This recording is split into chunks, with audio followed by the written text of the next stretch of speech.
हरि गोविन्द गोकुलनन्दन गोविन्द।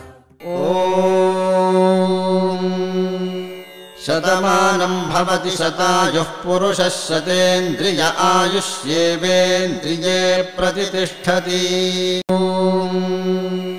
शतमानं भवति शतायुः पुरुषः शतेन्द्रिय आयुष्येवेन्द्रिये प्रतिष्ठति।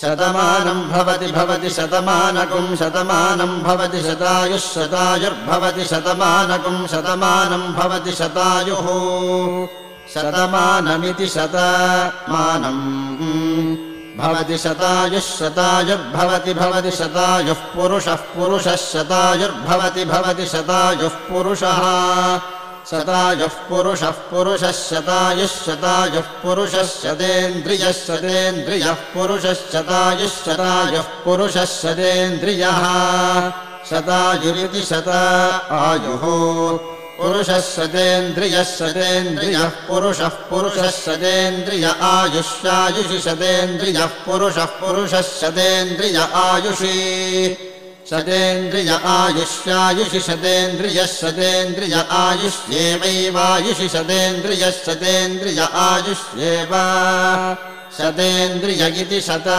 इन्द्रियः आयुष्येवैवायुष्यायुष्येवेन्द्रिय इन्द्रिय एवायुष्यायुष्